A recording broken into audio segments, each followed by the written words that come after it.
दोस्तों जय हिंद, कैसे हैं आप लोग। तो चलिए एक बहुत इंपॉर्टेंट टॉपिक है, उसके बारे में डिस्कस करते हैं।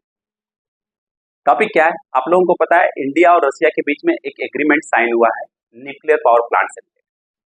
अब रशिया जो है भारत की मदद करेगा, भारत में 6 न्यूक्लियर पावर प्लांट सेटअप करेगा। अब ये 6 न्यूक्लियर पावर प्लांट अगर भारत में सेटअप हो जाता है तो उससे क्या होगा। हम लोगों को पता है कि जो न्यूक्लियर पावर प्लांट होता है वह इलेक्ट्रिसिटी प्रोड्यूस करने में काम आता है। अब उससे क्या होगा उसको समझने से पहले पूरे दुनिया में दो बहुत बड़ी प्रॉब्लम आने वाली है फ्यूचर में। एक है पानी को लेकर, एक है ऊर्जा के जरूरतों को लेकर। तो आज हम बात करते हैं ऊर्जा को लेकर। आपको पता है जो भारत के अंदर इलेक्ट्रिसिटी प्रोड्यूस होती है उसमें सबसे ज्यादा योगदान जो होता है वो थर्मल इलेक्ट्रिसिटी होता है, जिसमें हम लोग कोयला को बर्न करते हैं, पानी को गर्म करते हैं, वहां से भाप निकलता है। भाप जो है टरबाइन को, जो पंखा होता है उसको घुमाता है, फिर वहां से हम लोग इलेक्ट्रिसिटी प्रोड्यूस करते हैं और ट्रांसफार्मर में स्टोर करके एक जगह से दूसरी जगह पहुंचाते हैं। फिर उसके बाद हाइड्रो इलेक्ट्रिसिटी यूज करते हैं, मतलब पानी के थ्रू हम लोग इलेक्ट्रिसिटी प्रोड्यूस करते हैं। उसके बाद सोलर एनर्जी के थ्रू और विंड एनर्जी के थ्रू इलेक्ट्रिसिटी प्रोड्यूस करते हैं। जिस रेट से हम लोग इलेक्ट्रिसिटी प्रोड्यूस कर रहे हैं कंट्री के रिक्वायरमेंट के लिए, अगर उस रेट से इलेक्ट्रिसिटी प्रोड्यूस करते रहे तो जितना हमारे पास कोयला है वह अधिक से अधिक 35 साल चलेगा। 35 साल के बाद क्या, 35 साल के बाद भी इलेक्ट्रिसिटी की रिक्वायरमेंट होगी, बिजली की रिक्वायरमेंट होगी, तो प्रोड्यूस की जा सकती है किसके थ्रू, पानी के थ्रू और सोलर ऊर्जा और विंड ऊर्जा के थ्रू किया जा सकता है। परंतु जितनी रिक्वायरमेंट है उसकी सप्लाई नहीं हो सकती उनसे।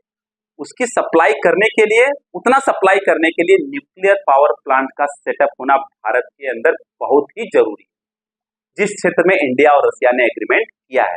अगर यह एग्रीमेंट प्रॉपर तरीके से हो जाता, जो कि हो जाएगा, और ये 6 न्यूक्लियर पावर प्लांट अगर सेटअप हो जाता तो भारत जो है ऊर्जा के क्षेत्र में आत्मनिर्भरता की तरफ बहुत तेजी से आगे बढ़ेगा।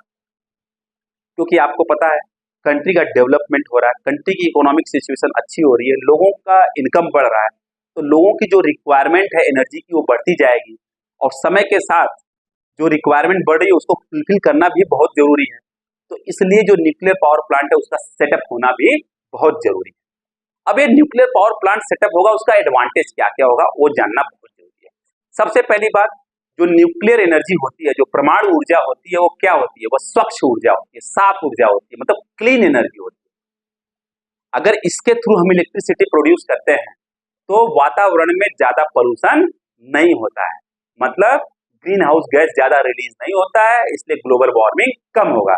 और आपको अच्छे से पता है भारत के अंदर बहुत ज्यादा पोल्यूशन हो रहा है, उसके कारण हर साल वायु प्रदूषण के कारण हर साल 33,000 लोग की जान जाती है। और आप देख रहे होंगे पोल्यूशन के कारण ही northern part of the India में टेम्परेचर जो है 52 डिग्री क्रॉस कर गया, जिसके कारण बहुत ज्यादा लोगों के हेल्थ पर और एग्रीकल्चर के प्रोडक्शन पर इफेक्ट पड़ रहा है। अगर हम लोग जो इलेक्ट्रिसिटी है वह न्यूक्लियर एनर्जी के थ्रू प्रोड्यूस करेंगे तो बहुत ज्यादा जो पोल्यूशन है वो कम हो जाएगा, पहली चीज। दूसरी क्या है, यह रिलायबल एनर्जी है। रिलायबल एनर्जी मतलब लंबे समय तक बिना प्रॉब्लम के इलेक्ट्रिसिटी प्रोड्यूस कर सकती है, लंबे समय तक। कम यूरेनियम का प्रयोग करके हम लोग क्या कर सकते हैं, अधिक से अधिक इलेक्ट्रिसिटी प्रोड्यूस कर सकते हैं।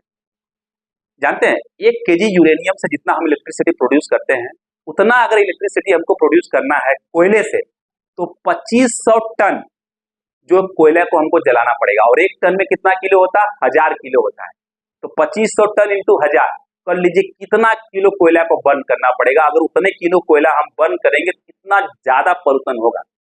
तो जितना ज्यादा पोल्यूशन होगा उतना ज्यादा हमारे हेल्थ पर और हमारे फसलों पर इफेक्ट पड़ेगा, मतलब एक तरीके से हमारे जेब पर इफेक्ट पड़ेगा। अगर हम लोग न्यूक्लियर पावर प्लांट का यूज करके इलेक्ट्रिसिटी प्रोड्यूस करते हैं तो सबसे पहला काम हो जाएगा कि आपकी इलेक्ट्रिसिटी बिल कम हो जाएगी, मतलब हमारे जेब से कम पैसा निकलेगा, जो कि हमारे लिए बहुत अच्छा, आम आदमी के लिए बहुत अच्छा, हमारे जैसे लोगों के लिए बहुत अच्छा है। दूसरा चीज क्या है, तीसरा चीज क्या है, अफोर्डेबल है। मतलब स्टार्टिंग में जब आप electricity produce nuclear power plant लगाते हो तब ज्यादा पैसा लगता है, पर उसके बाद जो है कम पैसा लगता है, मतलब अफोर्डेबल, अफोर्ड किया जा सकता है। वन टाइम इन्वेस्टमेंट है, बाद में मेंटेनेंस कॉस्ट तो लगता है पर उतना ज्यादा नहीं लगता है। ओके, और यूज लिमिटेड रिसोर्सेस।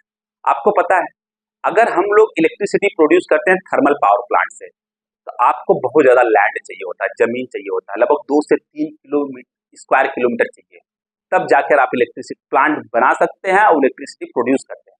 सेम चीज अगर आपको हाइड्रो इलेक्ट्रिक पावर इलेक्ट्रिसिटी से हाइड्रो इलेक्ट्रिक जो होता है उसके थ्रू इलेक्ट्रिसिटी प्रोड्यूस करना होगा, तब पर भी आपको लगभग 2 से 3 स्क्वायर किलोमीटर की जमीन चाहिए डैम बनाने के लिए, वहां से पानी नीचे गिराने के लिए, टरबाइन को घुमाने के लिए और इलेक्ट्रिसिटी जनरेट करने के लिए।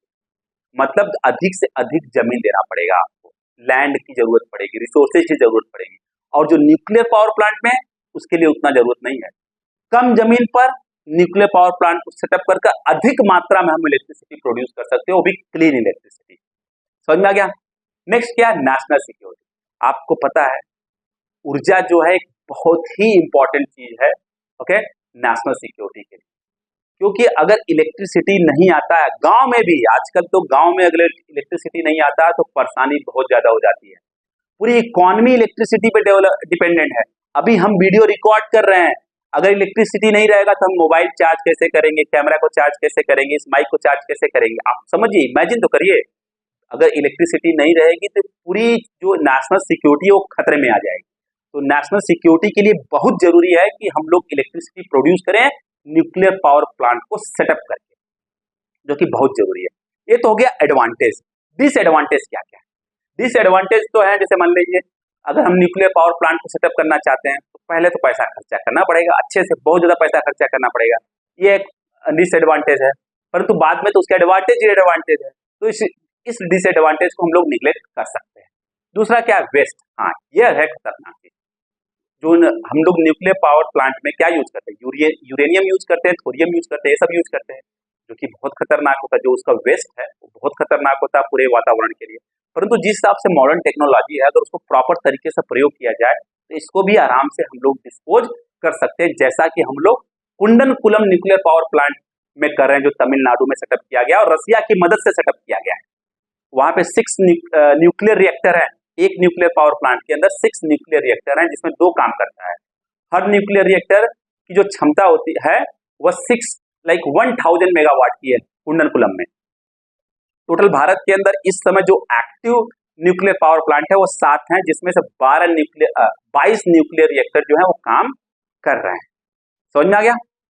तो और क्या क्या है? एक्सीडेंट। हाँ, ये बहुत खतरनाक चीज है। आप लोगों को पता है जापान जैसे डेवलप्ड नेशन के अंदर जब न्यूक्लियर रिएक्टर के अंदर एक्सीडेंट हो सकता है तो भारत में भी होने की संभावना है। तो उसको मतलब ध्यान में रखते हुए हमको उसकी सिक्योरिटी को बढ़ाना पड़ेगा, हमको टेक्नोलॉजी का प्रॉपर तरीके से यूज करना पड़ेगा कि जिससे कि भविष्य में कोई एक्सीडेंट ना हो। क्योंकि अगर एक्सीडेंट होता है तो केवल न्यूक्लियर पावर प्लांट डिस्ट्रॉय नहीं होता, बहुत खतरनाक धमाके के साथ होगा, जो कि आसपास के लोगों की जान पे खतरा होगा, जैसा कि जापान में हुआ था, बहुत लोगों की जान चली गई।